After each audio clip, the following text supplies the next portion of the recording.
If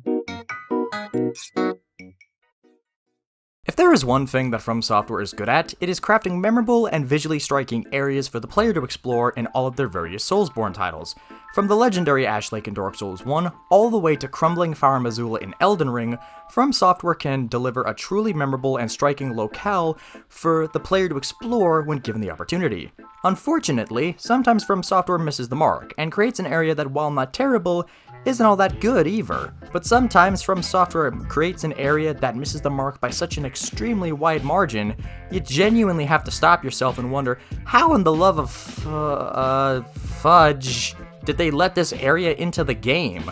In today's video, we're gonna take a look at what I believe to be the worst area in every single Soulsborne game, with the exception of Demon's Souls, Bloodborne, and Sekiro. Why, you may ask? In the case of Demon's Souls and Bloodborne, I just don't own a PS3 or PS4. And if you think I'm buying two entirely separate game consoles to play one game each, then I'm sorry, but I am not the raving lunatic you think I am. As for Sekiro, I simply just haven't beaten it yet, mainly because the enemies make me want to throw my console out the window, but considering how expensive consoles are nowadays, I'd simply rather just not play it. With that being said, let's begin the list. Also, is Susan gone? Is she gone? She is? Okay, good. Now I'm allowed to freely say fuck.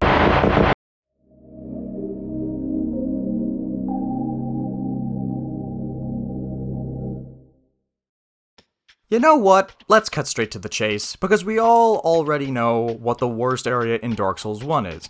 It's Demon Butt Town, also known as Lost Izalith. I know this spot seems like a bit of a cop-out, which is a fair assessment, since everybody and their mother expects Lost Izalith to be here, but that in itself goes to show just how bad this area truly is. In order to access Lost Izalith, you need to kill 3 of the most underwhelming and clunky bosses in Dark Souls 1, that being the Endless Excrement, Demon Reskin, and the Amalgamation of My Innermost Thoughts. Once you deal with them, you enter Lost Izalith.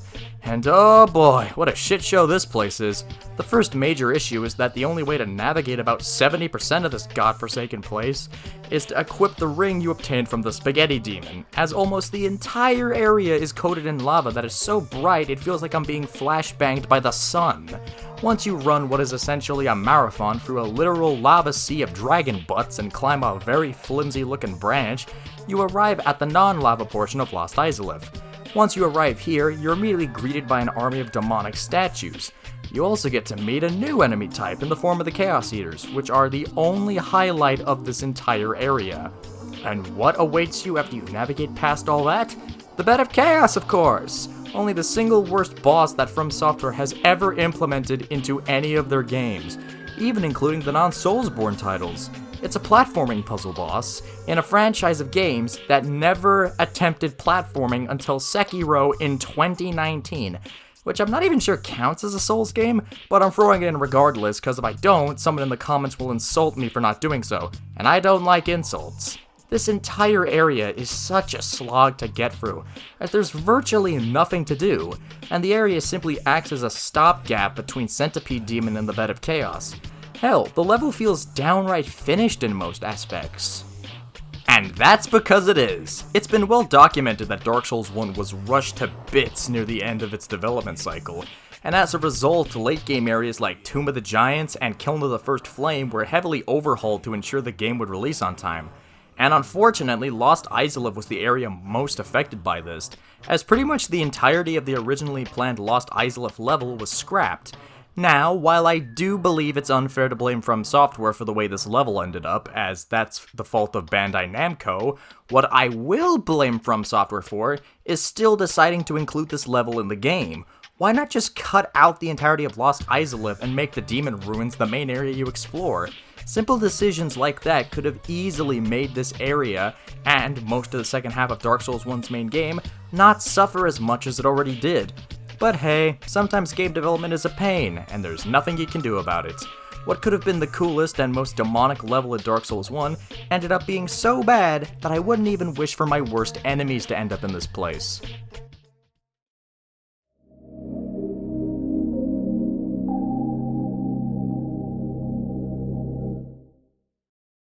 Dark Souls 2 gets a lot of flack for its area design, with the main criticism being that FromSoft seemed to prioritize the quantity of areas over the quality of those areas, which, after playing through this game several times, I can honestly say I agree with. One of the areas that suffered the worst as a result of this philosophy is the Shrine of Amana, which is the single worst area in Dark Souls 2, and similarly to Lost Izalith in Dark Souls 1, it isn't even close. The biggest issue of Shrine of Amana is the enemies, who are constantly harassing you throughout this entire level. You have swamp creatures who hide out in the water, sorcerers who can target you from across the map and whose spells can penetrate walls, giant ogres who will eat you whole if you get too close, and poison broomers who can break your armor, weapons, and rings if you get too close. All of these enemies are annoying in one way or another, and constantly bunching them together into unavoidable gank squads makes the whole situation even worse. Even if the enemies themselves weren't bad, the level design completely sinks whatever potential the Shrine of Amana could have had. The entire level is as flat as a pancake and has nothing going on visually. All this area consists of is ruins, huts, and caves. The area is not only frustrating to navigate due to the enemy placement and the level design, but the bonfires are spaced out so far from one another, dying basically sets you back halfway across the entire level. And trust me, you will die playing this level, so get used to it. And what is your reward for navigating across this flat, wet nothing burger of a level? The Demon of Song. Every time I play Dark Souls 2, I get to this area, and simply wish I could pack my bags, show the sorcerers my favorites finger, and walk away into the sunset. Well, that would be the case if they actually allowed you to do that, which they don't, and that makes me sad.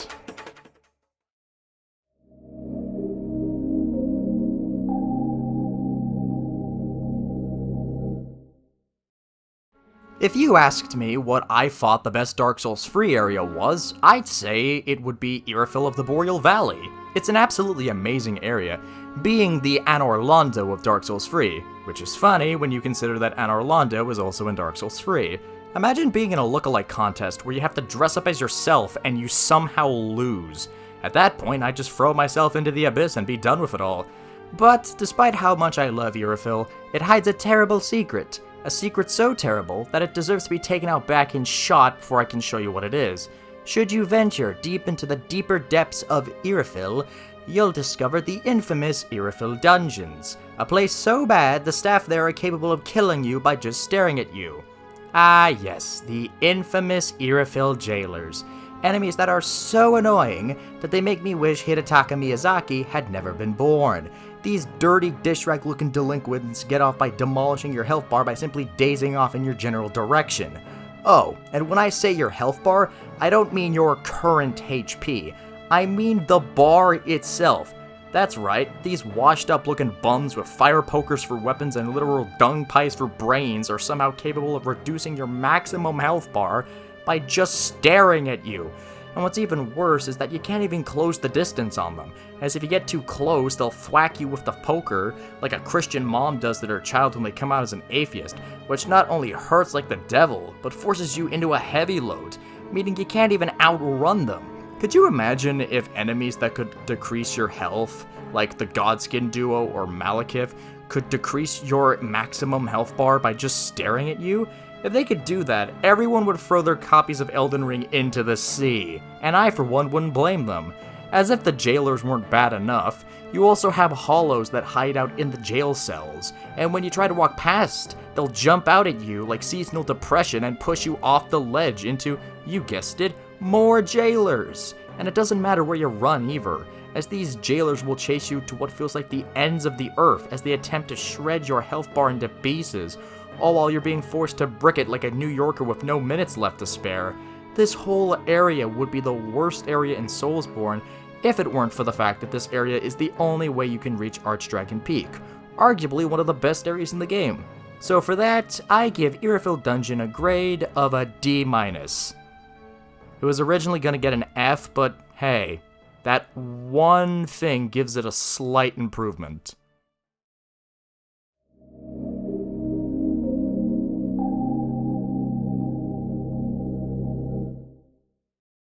Elden Ring is a strange game, as I feel that for every good few areas we get in the game, such as Stormveil Castle, Raya Lucaria, and Volcano Manor, we get just as many bad ones, such as the consecrated snowfields and the top half of Miquella's Halleck tree. It's like being fed birthday cake, only to be violently socked in the mouth after you finish a slice. Unfortunately, this effect seems to be doubly true for the best areas in Elden Ring. For every Lanedale Royal Capital, we get what is our final entry of the day, the Lake of Rot. Now look, I'm not gonna point fingers or name names, because that's rude, and I'm not a rude person by nature. But if I ever found out the exact member of FromSoftware staff that allowed this area to make it into the game, I would put up my famously bad dukes and challenge thee to a fight to the death. But luckily, I will not be doing that, because also famously, I am a complete coward. The Lake of Rot is what happens if you were to take a pot of boiling water and throw it into your own face. Why? Because that's exactly what the Lake of Rot is, a violent surge of painful pain to the face and eyes.